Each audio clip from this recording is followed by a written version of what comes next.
Get ready for the Hustle Northwest podcast, where Oregon's dreamers, doers, and entrepreneurs share their stories. Get inspired, get motivated, and get ready to hustle.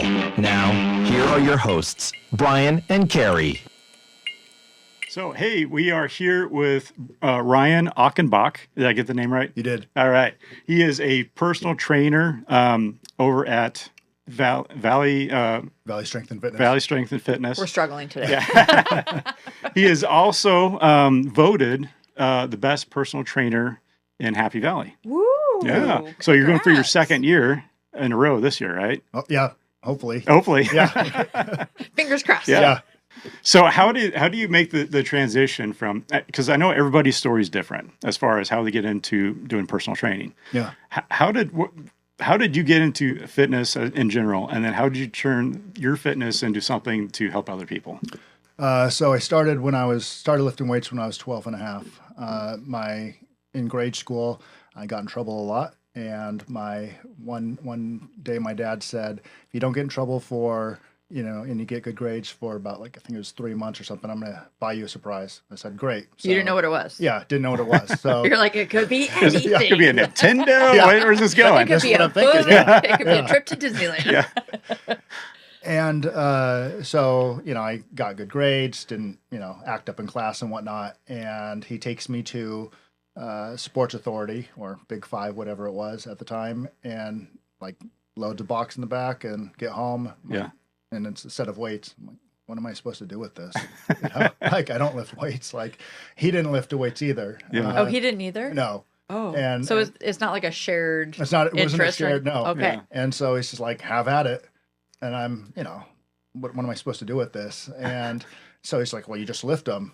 Okay. So I'm You're like, thank you. Thanks. Trying to do curls and stuff. And so I didn't know what to do. Yeah. And he belonged to an athletic club at the time. So he said, well, I'll set you up with an appointment with a trainer. So, Oh, that's awesome. so at an appointment with the trainer, I said, I'm just training at home. I have no equipment. So he's like, okay, well, you can lay on the side of the couch and just bench press this dumbbell here.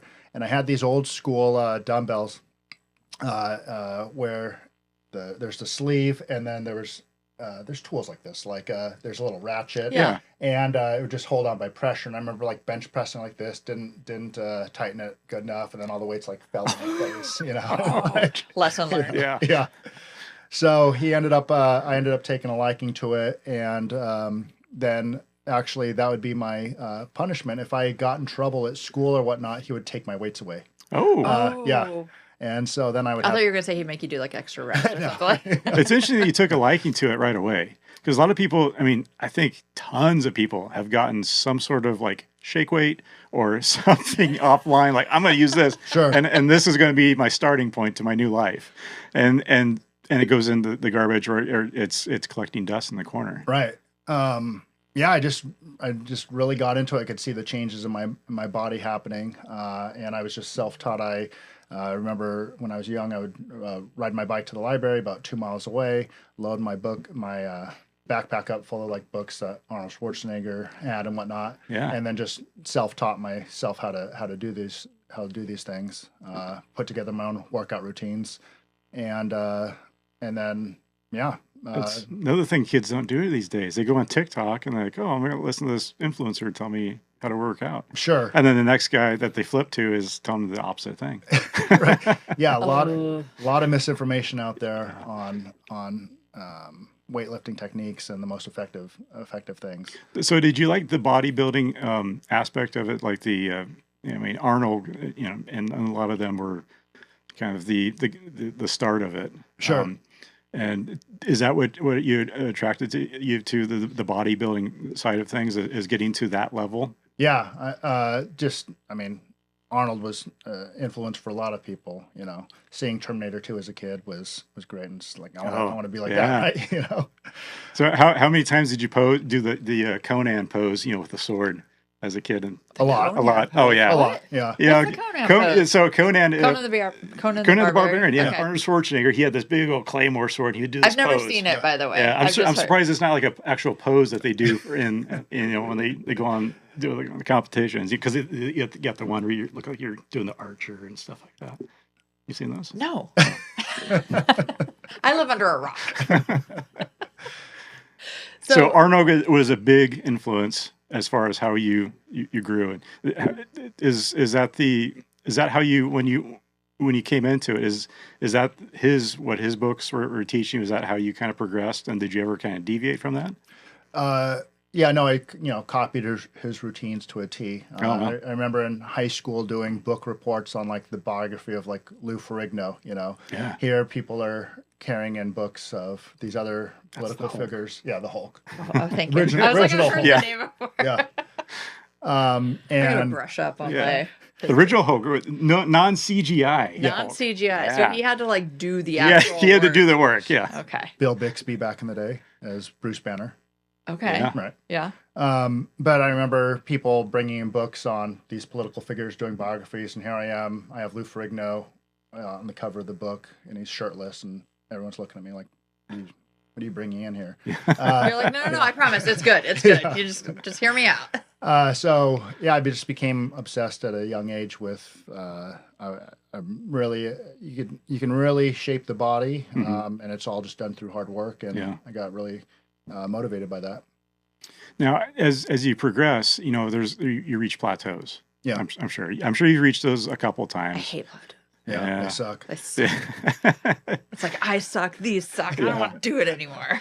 Yeah, and then as you get older, then all of a sudden you start kind of going backwards. You're not as strong as you used to be, and so you have to do a mindset Wait, how old are you? shift. How old are you? How old do I look?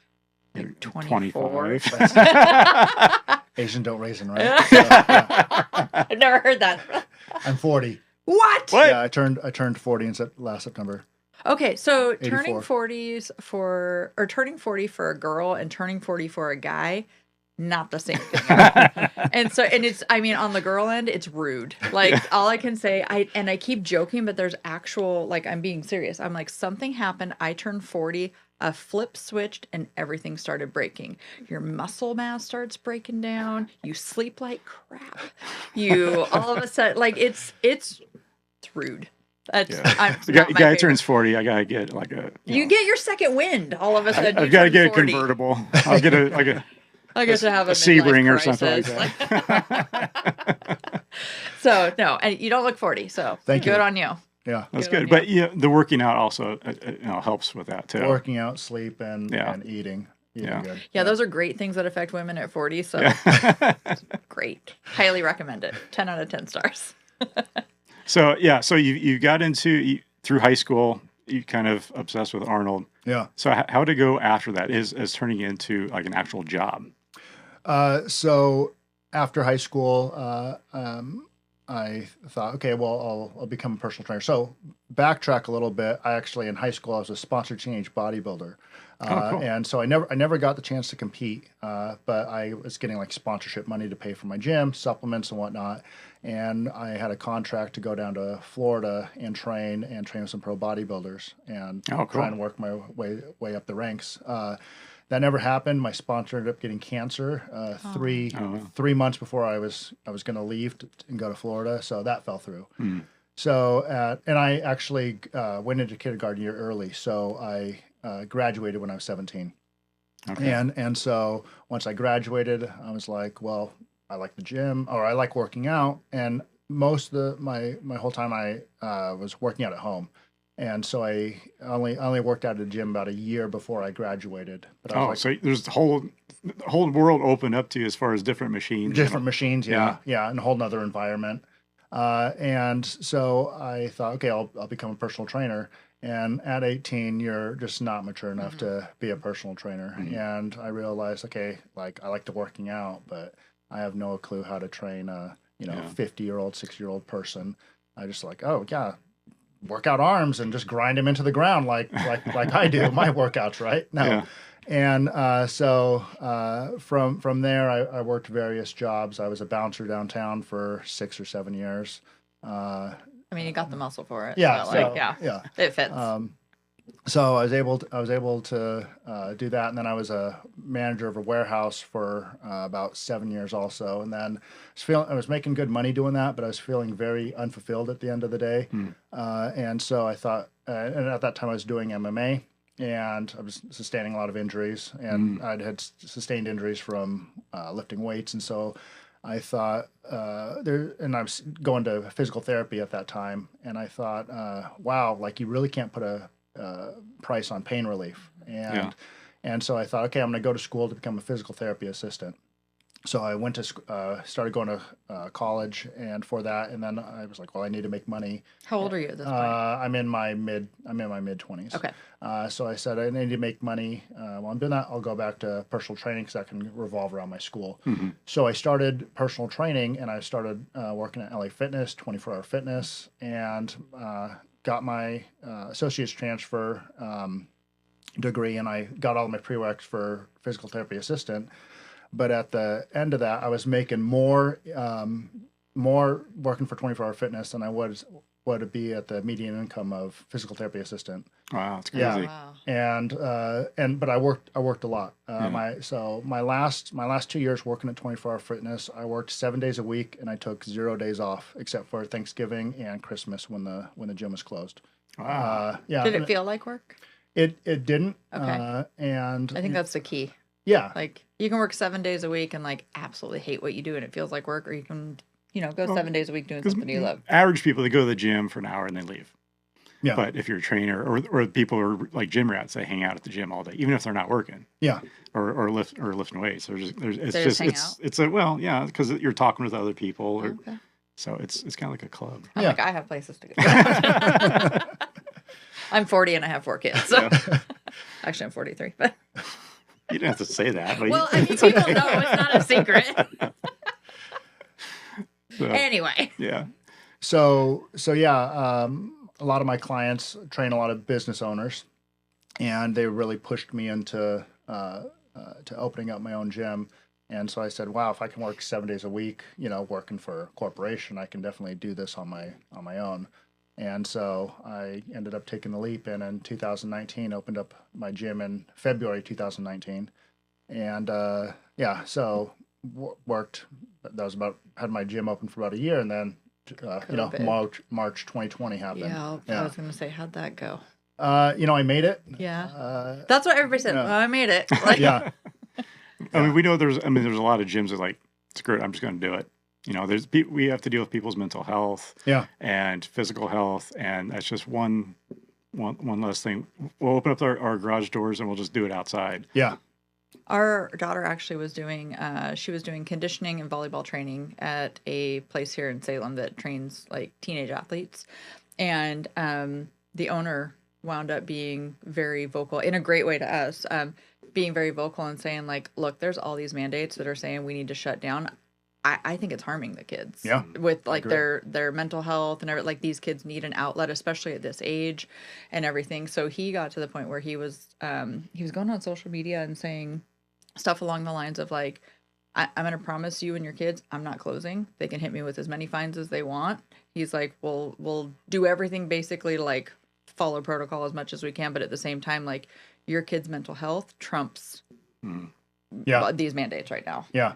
And so, I think they had a huge number of people start following along with them and that sort of thing, which we thought it was amazing from a parent standpoint, watching your kid, especially having a teenager and seeing the impact that had. So, yeah. Well, I'm glad it's behind us. Yeah. Yep. Yeah. Moving on. Yeah. You survived 2020. Yeah. Survived 2020.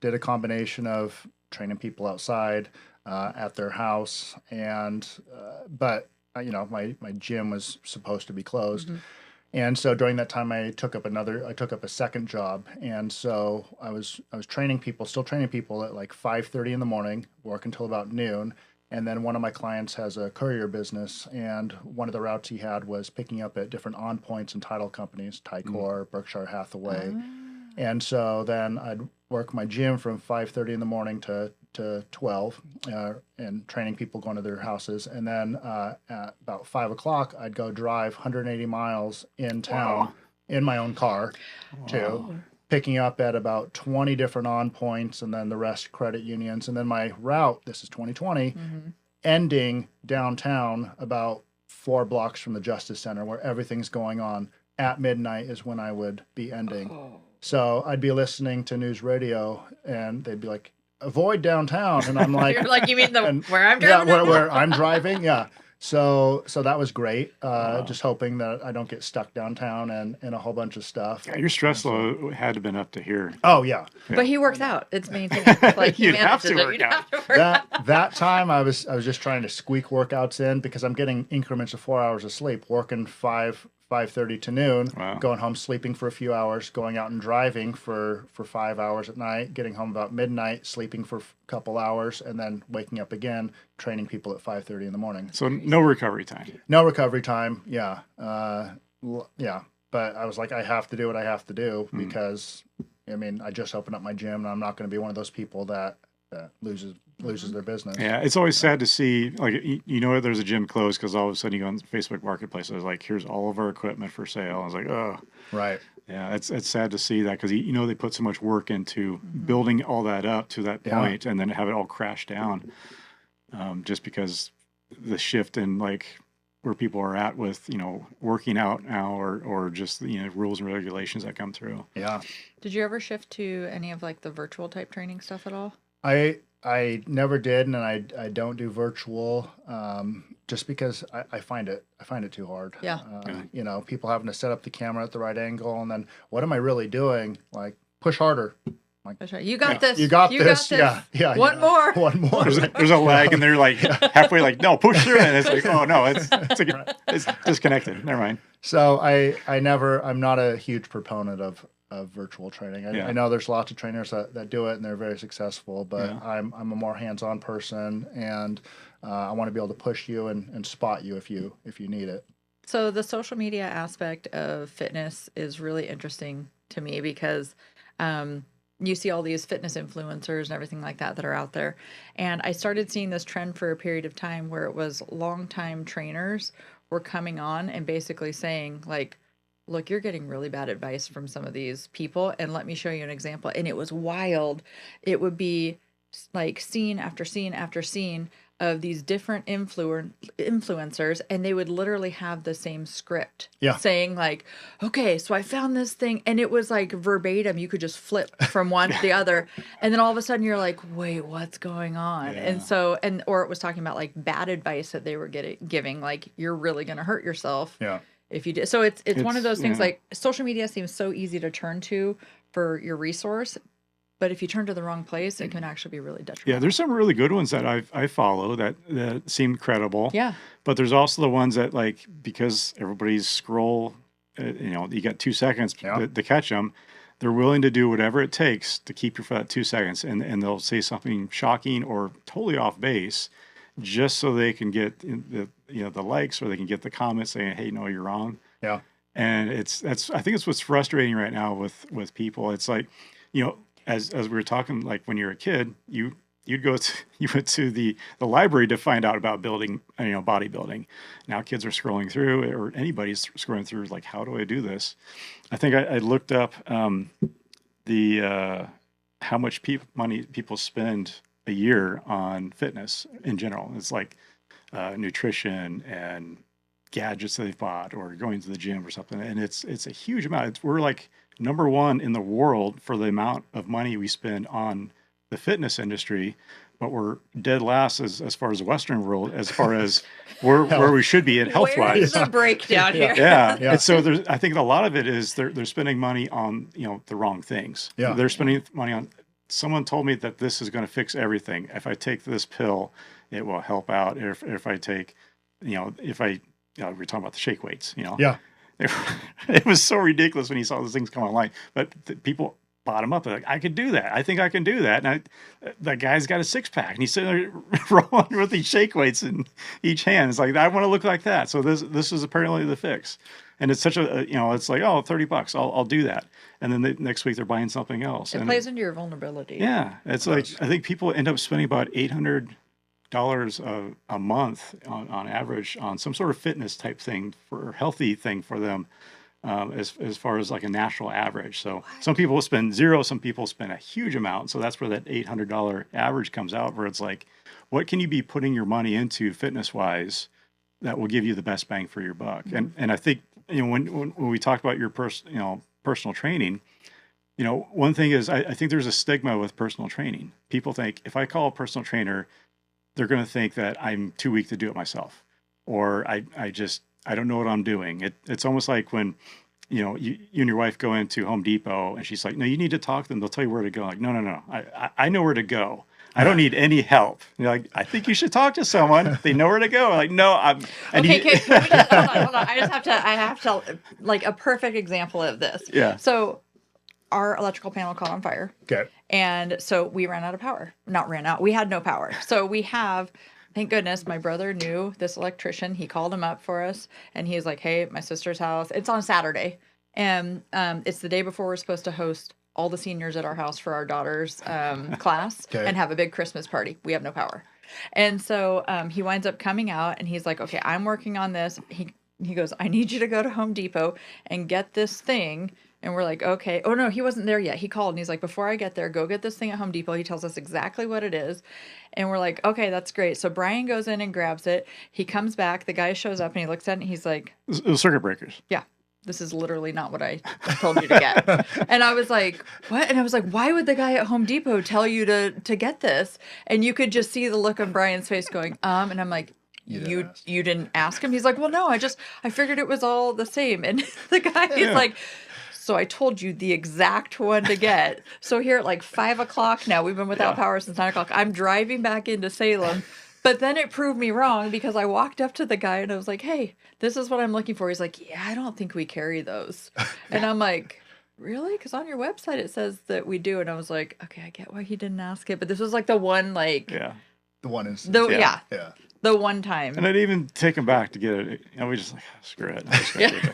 We'll keep him for later. Yeah. But it goes to my point. It's like how many people are buying stuff like, that didn't work. Oh, screw it. I'll just, let's go into Goodwill now. Yeah. And so when the personal training part comes up is like people, and I think it's guys especially, they're too proud to like ask for help. Sure. You've probably experienced that when you worked at like 24-hour fitness. People come in like, I want a gym membership. Like, let me show you around. Like, no. I'm good. I got this. And and they're trying to figure out how to use some machine. It's like, I can help you with that. Right. So you just keep walking by like, and eventually people just get, frustrated that they can't do it. They don't want to ask for help. So like, screw it. I'm just not going to do it at all. And the way that I would get a lot of clients at those gyms would actually be I'd see somebody doing something incorrect and I already know I can help them. And so I'd approach them and for example, I'd see someone like doing a curl on an incline bench and they're doing it wrong. And I'd say, hey man, I noticed you're doing it this way, any particular reason, and they're doing it wrong. And they'd be like, oh, I don't know, like, I saw Arnold doing it. And it's like, okay, number one, you're not Arnold. So, and you're lying because I know what Arnold does. He doesn't do that. He doesn't do that.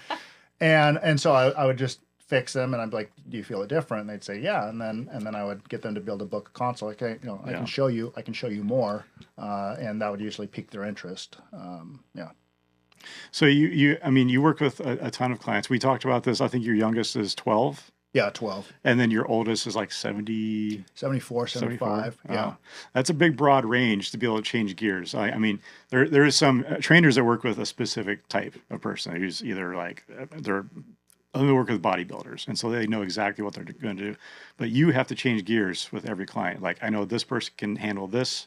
This person maybe has bad knees. They can't do this exercise. Yeah. That's got to be a little tough for you to be able to navigate, and you got to keep like probably really good notes on these people. Yeah, I'm a pen and paper person, so I have like big thick files on my clients. Lots of people now do it digital. I'm just again pen and paper, so I do keep lots of notes. I write every workout down. That's one thing that bugs the crap out of me with trainers is if you've been a trainer long enough, you can just could I cuss? Bullshit. Oh yeah. Okay. Oh, yeah. Well, they just go. I'll go beep. Yeah. Oops, I missed it. Damn it. They can just bullshit a routine off the top of their head, and I can do that, right? And I can give you a good workout. But I've overheard so many conversations when I've worked with other trainers of their client, be like, "Man, I'm feeling really strong. How much was I lifting on my, a month ago?" And they're like, "I don't know." It's like, dude, all our job is we're professional rep counters and spotters. So like, all you need to do is just keep notes, and that's one thing that bugs the crap out of me. So I love it. I love being able to keep this big thick file folder and be able to pull back, like, what was I lifting on my first day? This is what we were lifting on the first day. Yeah. I'm a trainer that actually writes, like, this is how hard this person's pushing on this. Do I need to go up weight on this? And so, like, this, you were lifting 100 pounds when you first came in, and this was at 100% effort. Now look at us. You know? And a lot of people don't do that. Personally, they don't do that. They just, like, they don't keep track of it. Where am I at with day one? What are my measurements at? And they don't do that, and they just say, why am I gaining weight on the scale? Yeah. And then, you know, it feels like am I making progress or not making progress? And so that's when I think a lot of people fall off the bandwagon with that, is because they're not keeping track. They're not setting small goals. They're going from here to 100. Yeah. And if they don't get to 100 by day 60, they quit. Yeah.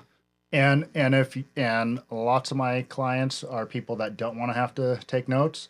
And so, but that's my job. That's why they hire me, right? If you are not a person that's not going to be able to meal prep, you're going to have to hire a service to do that, right? Mm-hmm. And so, but yeah, fail to plan, fail to succeed, right? And that's where so many people get it wrong, and they're just they maybe met a trainer one time, that trainer gave them a routine, and they're using the same weights and the same exercises, not mixing it up a year later. Yeah. They wonder, why haven't I progressed, right? Yeah. And that's because they don't know how to progress themselves. That's why they need to hire a trainer. So you touched on meal prep. Yeah. At what point, in your opinion, should people start thinking more about, you know, what their fuel is for their body, on like the first day of, like, just, you know, learning how to do the work, or is at a certain point you say, now we need to, like, shift gears and start adding something into it? So most of my clients come to me to lose weight, and I always tell them, if you're just maintaining your current diet and eating the same like you have been, and you've been maintaining your weight for X amount of time, just coming into the gym and moving more, you're going to be able to drop weight just by the added extra activity, right? But eventually that's going to plateau. Yeah. Then we need to really start calculating in the calories, because it's all about going to be calories in, calories out.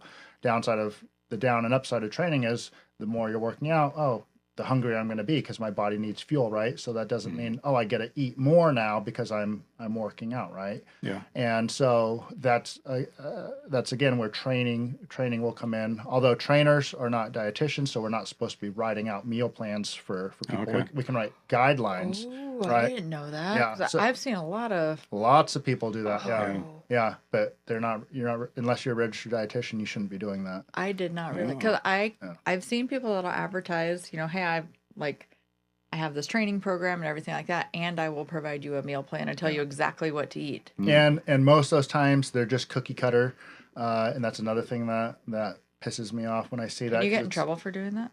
No? Probably not. Like, Okay. you don't even need to be. There's no law saying that you need to be certified to be a trainer. Like, Oh.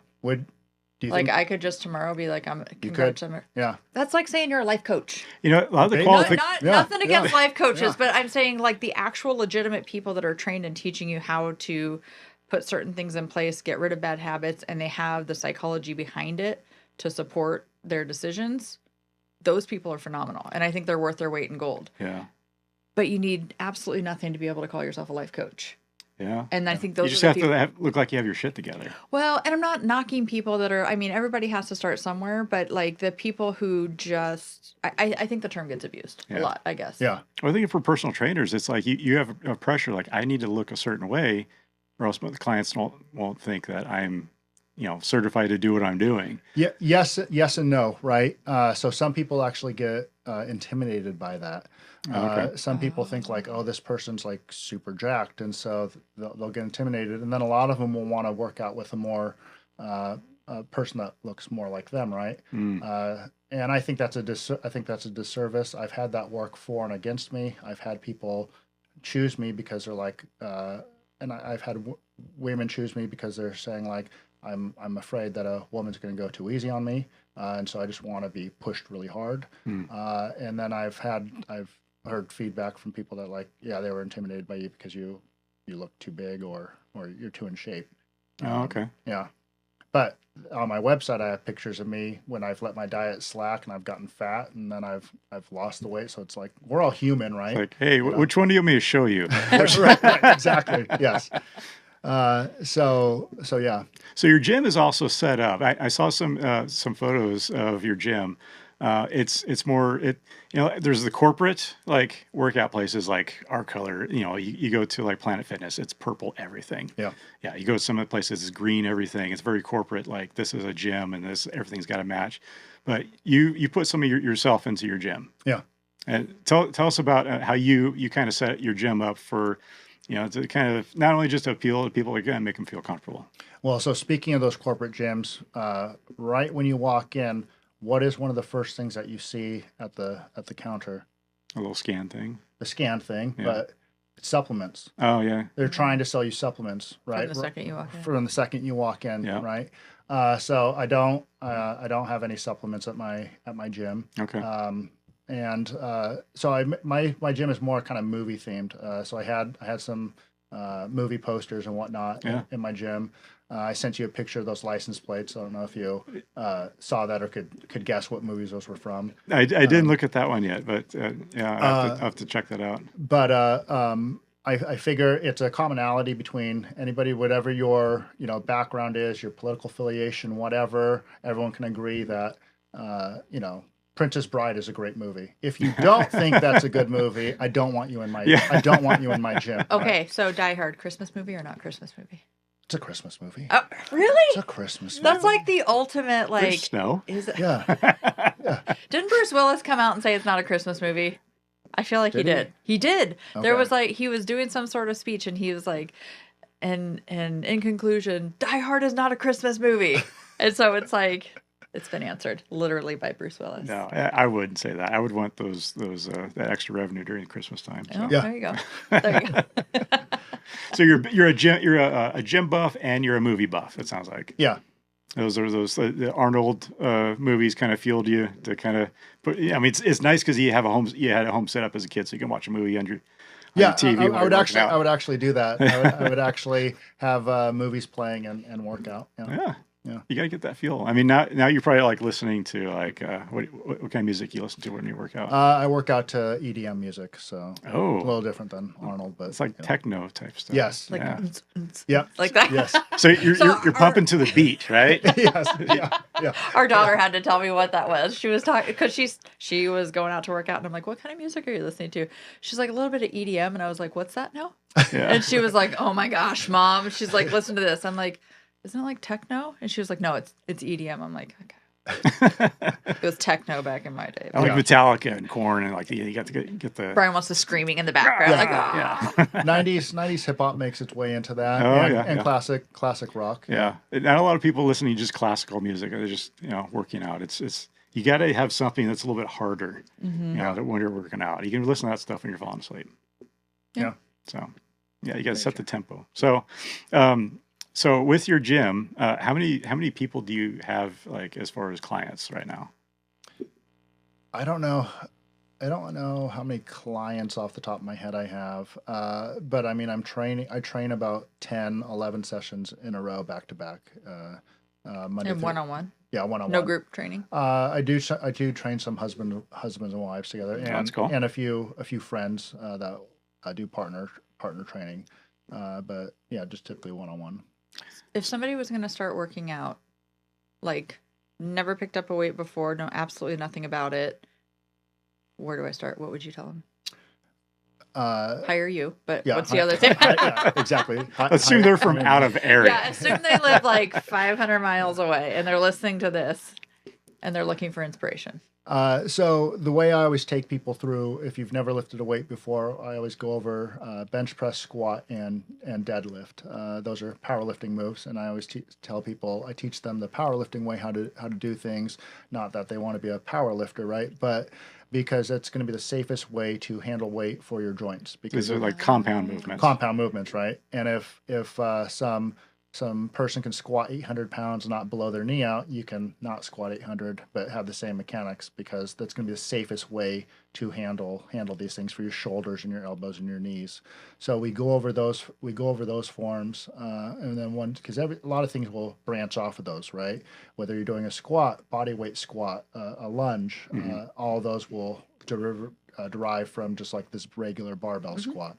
And so once we get that down, then I start moving them just kind of through total body workouts because their body's not going to be able to take the volume of just a whole like leg day or upper body day, right? Then once they start getting less sore and whatnot, then I say, okay, what is exactly that we're really trying to achieve here? What is it that you want to build? Do you want to build your butt? Do you want to build your arms? Obviously, people's programs are look completely different depending on their goal. So you make goals obtainable. I'm guessing because people are like, I want to look like a Greek god. You know, so it's like, well, let's start little. Yes. Let's see if you can get some muscle on there, and then we'll work. Introduce Greek yoga. Yeah. But I mean, that's probably the hard thing is setting expectations with people and like, okay, this is what you can do, and then once we get to that point, then we'll look for your next goal. So it's the baby steps of getting up there, because I'm sure you've dealt with it plenty of times, and tons of trainers and tons of gyms. You know, everybody comes in January, gets their membership. By February, they stop going. And by June, they finally cancel that membership. Yeah. And so you get this churn that comes through of, you know, are people doing this because they really want to better themselves? And do they put enough value in themselves to stick with it? So how do you work through some of these people? You probably see the signs. Someone will say, hey, actually, I'm not feeling so hot today, or I've got to do my hair. I got to wash my hair, so I don't know if I'm going to be able to make it in today. What are the signs that you see when you know that someone is about to fail? Well, number one, if they're telling me that, it's like, cool, I'm charging you, so that's fine. Yeah. You know? But yeah, exactly what you're saying is they'll kind of start making excuses or start missing workouts, but then it's my job to communicate with them. Okay, what's really going on? Are we going too intense? Do we need to back it off? Are we not getting the results that you're wanting here? Why is that? And most of the time it's because of their diet, right?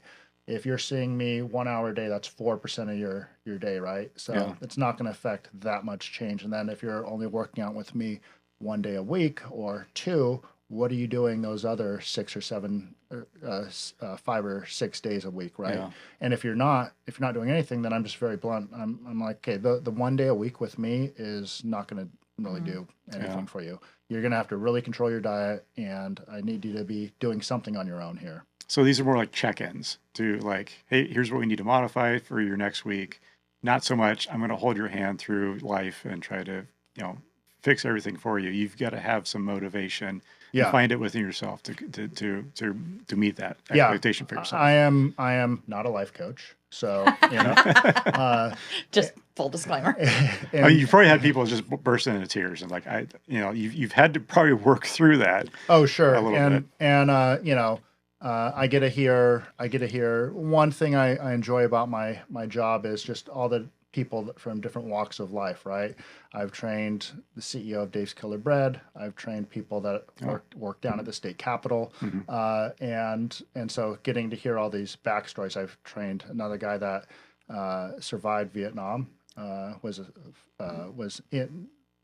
Vietnamese and fought for the South, and actually built his own refugee boat to get out of there. So just hearing his stories, I'm like, man, you need to get on a podcast or write a book. This would be a piece of cake working out, right? Yeah.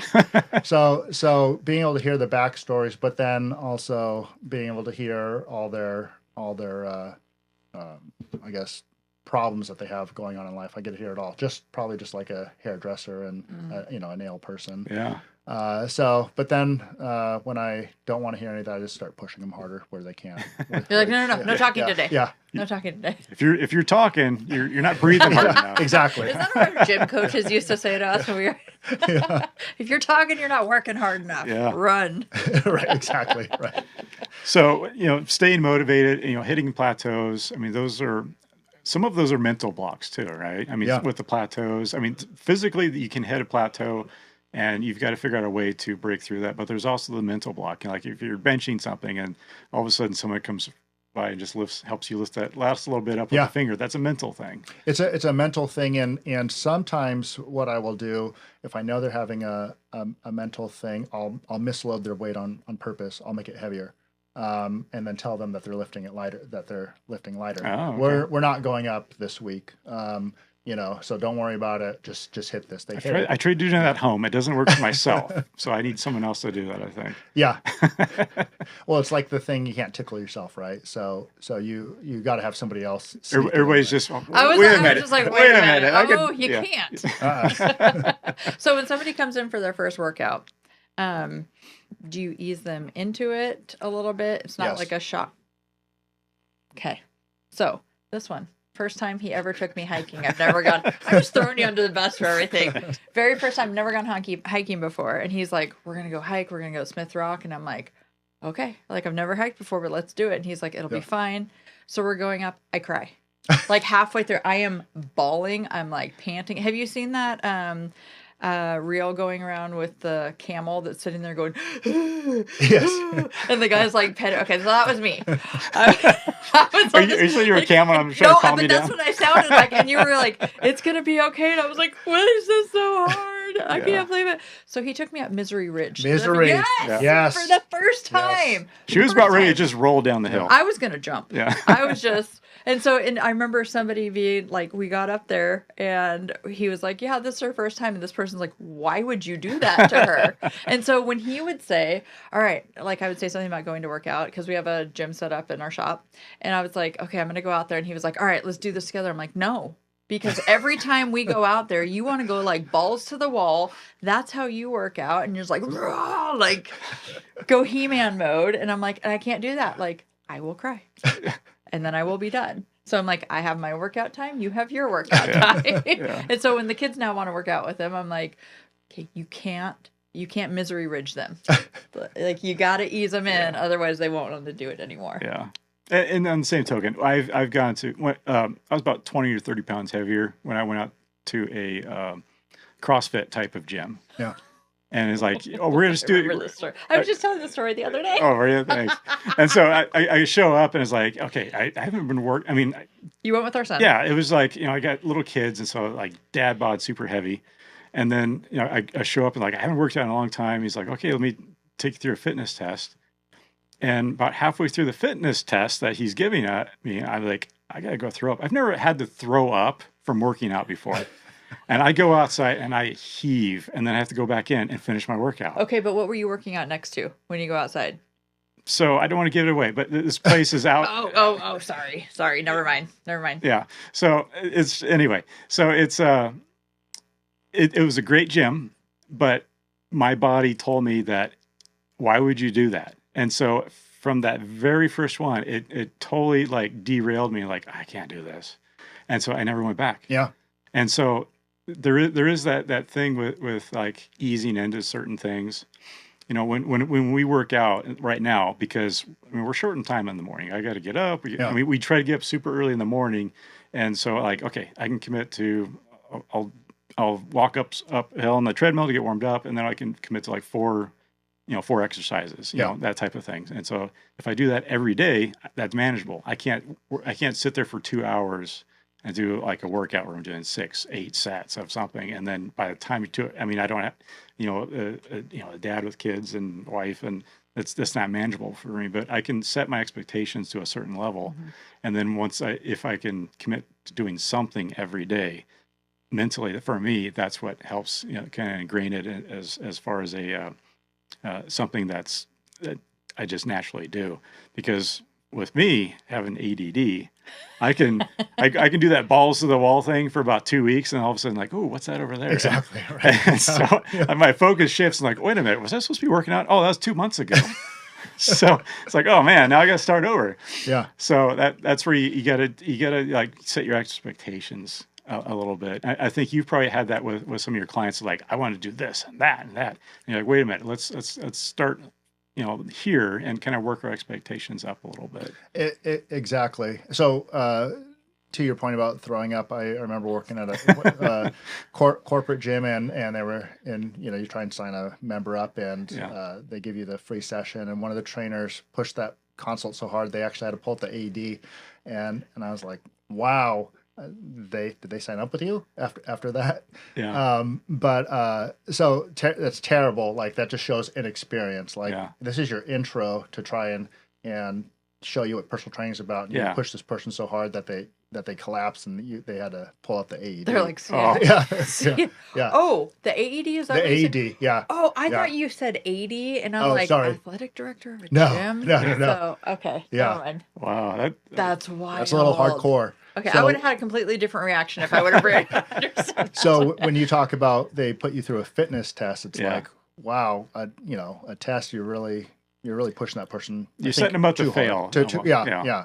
But if that's what you want, if you're just like grind me into the ground, then sure. But that's not going to be sustainable, and it's definitely not going to make me want to come back if I throw up on my first day. Yeah. So how I always do it is when we go over those exercises, I always say that the first sessions aren't really workouts, they're more lessons.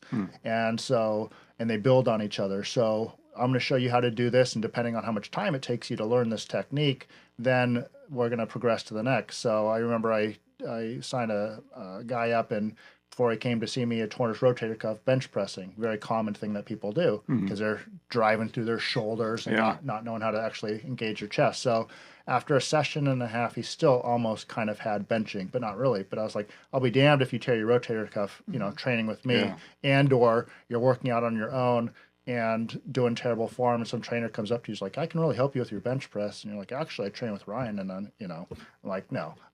So I want to make sure you have this down. Yeah. And that helps negate that soreness because you're learning these movements, right? Some people get really sore just from that. And I'm like, okay, so now I know our fitness level, right?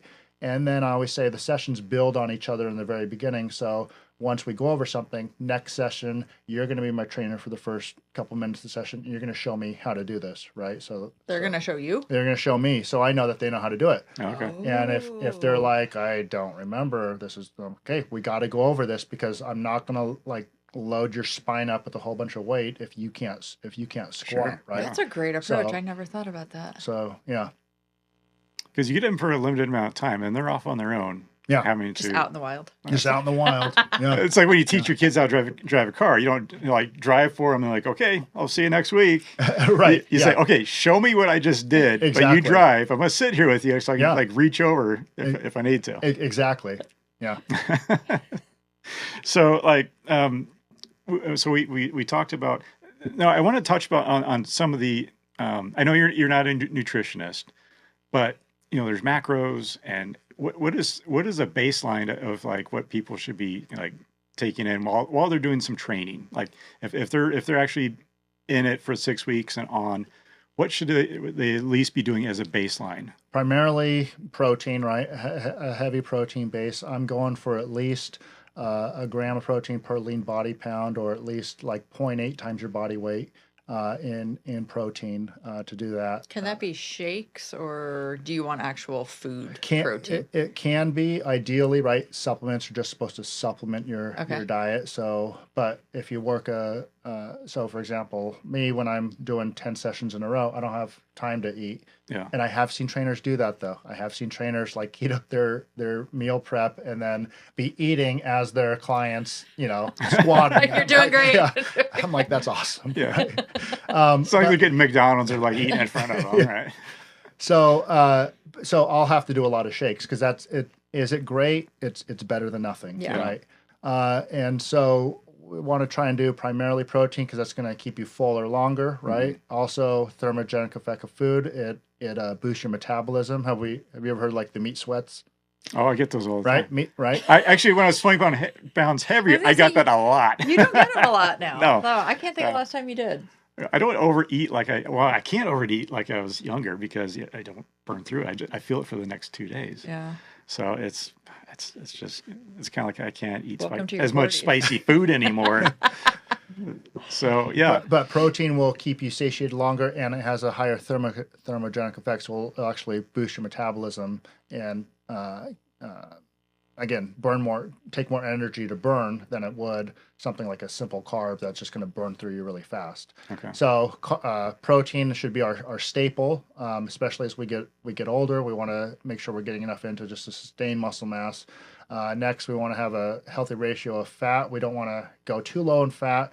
You start going too low, so fat is the building blocks of your hormones. So if you start stripping yourself of too much fat, you're going to screw that up. And then carbs are very demonized, but we do need carbs for for our brain. That's what it runs off of. And then for working out. Yeah.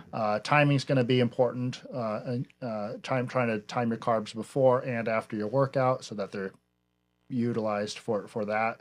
But yeah. So when you do like your morning workouts, do you primarily eat after you work out? Is that when you think that's like kind of optimal time to kind of refit? I try and eat a little bit of carbs before my workout if I'm training super early. I'm not waking up, and I'm not going to wake up like an hour earlier just to get or hour and a half to eat my meal because I want to sleep, right? Yeah. So that's when I'll do something like a protein shake and then some simple carbs. Okay. And then I'll do some caffeine to help wake me up. And it just gives you enough fuel just to get through the workout off the carbs, and then you actually eat your real meal. It kind of like an hour or so. That was a question on sorry. So is there different qualities of protein, like whey versus soy? And is there one you'd recommend that's the optimal choice? Whey? Yeah. Really? Yeah. Why? Whey is a complete protein. It's animal based. It's animal based. Yeah. Okay. So soy would be like soybean type. Okay. I didn't know there was a soy protein. Do you ever recommend a certain one, or is it just pick a tub? Just pick whatever. So and talking macro. So it's not about what your body. It's not about what the macros you take in. It's going to be what your body digests, right? And so if you're taking protein powder and then your stomach's just wrecked and you feel bloated and stuff, you might have took in 30 grams of protein, but that doesn't mean your body's digesting all of that, right? Okay. So this is where digestive enzymes come in. Things like bromelain. You ever eat fresh pineapple and you feel your tongue get all raw? Yeah. Oh yeah. Right? Like a lot of people think that's the vitamin C in it. That's not. That's the bromelain, like digesting starting to break your tongue down. Yeah. Like acid? Like acid. Yeah. An enzyme. And then it feels like The sandpaper. pineapple is eating you. Oh. So, but that's fresh pineapple, not pasteurized, because that's all killed out of it when it's pasteurized. Okay. So taking that with a protein meal, that's going to help it digest better, right? Mm-hmm. And so when people always ask me what's the best protein powder to take, I'm not loyal to any brand. Mm-hmm. I'm like, if I'm trying to get about 230 grams of protein in a day. And so when I'm taking shakes, I'm doing about 2 scoops at a time. I cannot afford ones where the scoop's going to be like $2 a scoop or whatnot. So I'm looking for price, and then I'm looking for what's going to digest, what's going to make my stomach feel okay in the end. And then as far as protein intake, I mean, it's different amounts for both men and women based on like lean body mass, right? Yeah. And so like if someone's like 300 pounds, is it 300 pounds of muscle or 300 pounds? It's going to be different. Lean body mass. If you're 300 pounds, you're not going to be taking in per body pound. It's going to be lean body pound. Yeah. So how do you know what your lean body pound is? There's different scales you can get on. Okay. That will so there's a scale. I know there's the professional ones. You can either get like the big tub and they weigh, or like the grip handles. There's there's like an in-body scan that's like electromagnet or electrobiompedal. Yeah. And then there's like a DEXA scan. Then there's like an air displacement one, and then there's the hydrostatic that you're talking about where they dunk you in water. Air displacement. How does that work out? I'm not exactly. Jump up and see how long it No, takes you to go down. like one of my clients did it. Like you're getting in this like tube that looks like the Captain America chamber. Oh, cool. And then you're blowing out all your air, and then it reads it. But you don't come out looking like Captain No, America. you don't. Oh, dang it. So protein is just kind of. So for you take 230. That's your goal for every day, and that's based on like chicken. What other type of meats do you focus on? I try and focus on beef, lean beef. So chicken's just going to be like pure protein, but beef is going to have it's going to be much more micronutrient dense. It's going to have more of the fats in there. Yeah, and it's going to have your zinc and your. So we have somebody else asking on Instagram, do you use supplemental vitamins in conjunction with your diet, or are they even useful in a balanced diet? If you're getting a balanced diet, then you probably don't need that. Mm-hmm. And to be able to track your micronutrients, there's a great app, like I'm sure people have heard of MyFitnessPal, and track there's Chronometer, and it's just like MyFitnessPal, but it will actually give you a breakdown of your micronutrients of all the foods. So like when you scan. What's it called? Chronometer. Chronometer? Yeah. And it's an app. I'm And like, I'm gonna look this up right now. So you also mentioned that, because when you're taking in like you're drinking like a protein shake, you may not be digesting everything that's in there. And so is it the same thing with your normal diet? Are you digesting everything that's in there, or is there something that maybe your body's not breaking down enough and that you're lacking in? so that question is above my pay grade. Yeah. You would definitely want to talk to. It's like that's a great question. Yeah, that's a great question. You'd definitely want to talk to a doctor about Yeah. that, because and that's where blood work would come in, right? Okay. Is you'd want to get blood work and then see, okay, what is my body, what am I lacking in, right? And then, well, I'm taking this in, but I'm really lacking in this, and so then a doctor would be able to advise you as far as, okay, you should be taking this or that. Because I think there's a lot of people that like, I think I've got a pretty good balanced diet, but I'm still going to take all these pills. I got these like men's supplement pack. It has everything in there. I'm just going to rip it open and just take the whole thing. Yeah. And is there anything bad about doing that? Or is there any type of thing that you think that, is it just like, if you get it in there, it's great. If not, you just kind of flush it out anyway. I mean, so much of that is just like BS marketing scams. Yeah. If you're like a good multivitamin is going to be is great, but then all these things that have proprietary blends in them. If you look on the back, it's like you don't know what's in that. Whereas Isn't it one of the most unregulated industries also? Yeah. The supplement Yeah, industry? it's not regulated at all, right? That's crazy. So they could just pixie dust and say, yeah, this proprietary blend has this, and this, and it's really just like a few sprinkles of that, right? And then where's it being made? Like in this vat in China that's lead filled and whatnot. Yeah. You have no idea. But you feel great taking it. Like, Yeah. That's marketing. And that's why they rely on these influencers like, well, that guy says he takes it. So, I mean, if he says it, I mean, that must be good. Yeah. So, Oh, we got another one. Do you think organic produce and meat are worth the extra charge? Yes. Yes? Yeah. Why? Because you actually know what's you actually know what's in it, right? Mm-hmm. Yeah, it's not going to be pumped full of these hormones and other chemicals. yeah, it's kind of when we get the turkey for Thanksgiving, it's like, it's this big. It's like, I've seen wild turkeys out in Oregon. They're like that big. So what's the rest of it? Yeah, what is it? Yeah. Yeah, it's never saline. thought of It's like sailing water. Yeah, and stuff. water. Yeah. So, yeah. Yeah. Oh. Yeah, I was at a grocery store the other day and I was looking at the steaks and one said like this, it was the brand of the store and it's like from Argentina. And then this other one was USDA and I'm like, what the heck? This traveled like halfway across the world to get here. What? Yeah. How are they raising that? I don't know. Also, I don't know what's in the USDA, so that's where Just close your eyes and pick one. that's where it really helps, just finding a local farmer and then saying, okay, what are you feeding this? Yeah, and then they push. I've seen some really neon red, beef patties, and like you get the salmon. It's like Salmon, yeah. yeah. So I mean, what's the dye that they're using in that? And Exactly. Nothing's safe anymore. And then you've seen just like farm raised eggs versus factory farmed, Yeah. right? You can see the color difference The color in it, difference, yeah. yeah. We got chickens, and then when we started getting eggs and we're like cracking them open, we're like, what? Like Yeah. looking at the difference between that and Yeah. it's wild. yeah. So you taking eggs too, as far as like your daily type stuff? Oh yeah. For a while, I was just drinking eggs because it was What? yeah. Just raw. Yeah. Nice. Yeah. Yeah. It doesn't. I can barely handle them cooked. I can't imagine. I've seen some of those people like they get like cartons and cartons of eggs, and they will crack them and they'll take the whites and they'll dump the rest. Yeah. Do you do that, or do you like? No. So I mean, if you're really trying to stay away from the fat, you can do that. But an egg has 6 grams of protein, and 3 of that is in the yolk, and 3 of that is in the white, and the white is just water and protein. So if you're really trying to manipulate your macros and you say, okay, I need to stay within this, I need to hit this protein number, but I need to stay under this fat, right? Yeah. Then that's why people will do that. But I used to see pro bodybuilders back in the day that one was talking about he'd eat like 30 egg whites, and I'm like, that's not that much protein. You could just and he would crack them himself, and I'm like, God, that's so much labor. Like, Yeah. That's a lot of money too. I would just drink a protein shake. That's a lot of money now. It's a lot of money now. Yeah. Eggs used to be really cheap, but now it's liquid gold. You don't get rid of that liquid gold. So we have that same person asking, which fast food is your top pick on a cheat day?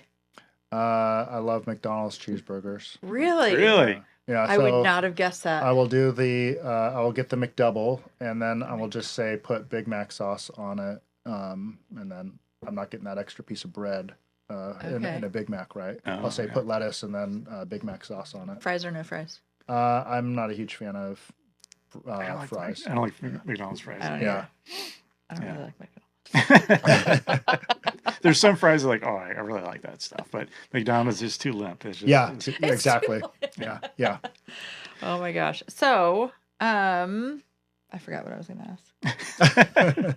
I need more protein in my brain. So, like, as you grow your business, I assume right now you're like, are you maxed out with clients right now? I'm pretty maxed out with clients. I'm, a slow week would be about 45 sessions a week, and then a topped out week would be 60 plus hour-long sessions a week. Yeah.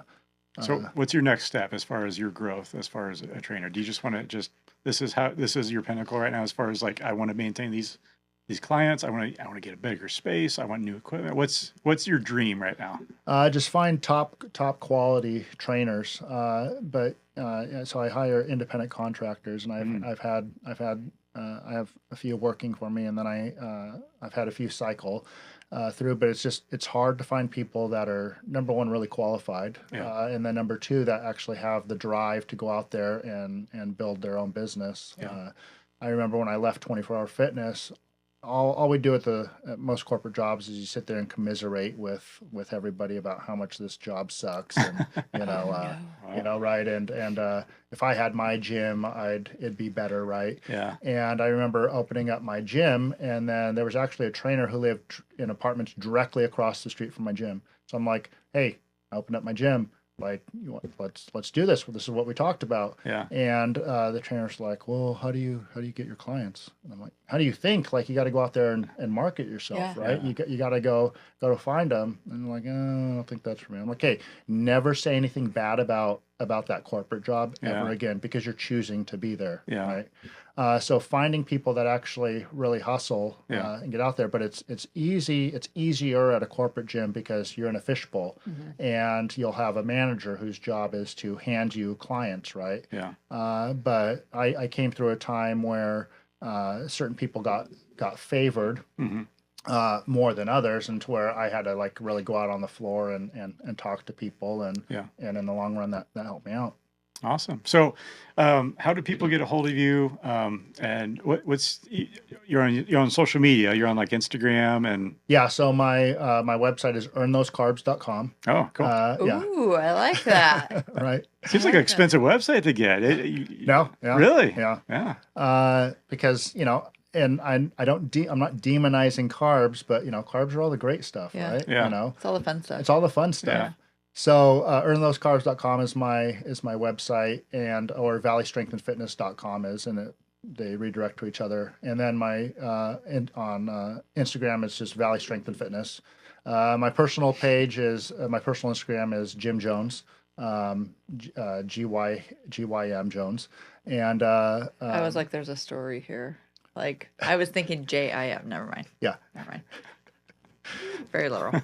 So. And then on Facebook I'm Valley Strength and Fitness. Awesome. Well, I'm glad you're doing well now, since you moved past the early part of your career with this, and I hope great success with you and kind of moving forward and getting those good trainers in so they can give you a day off. Yeah. Because that's what everybody wants to have. And that you get Best Gym 2 years in a row. Yeah. Yeah. So, Best Gym in Happy Valley. Yeah. Best Gym in Happy Valley. I like it.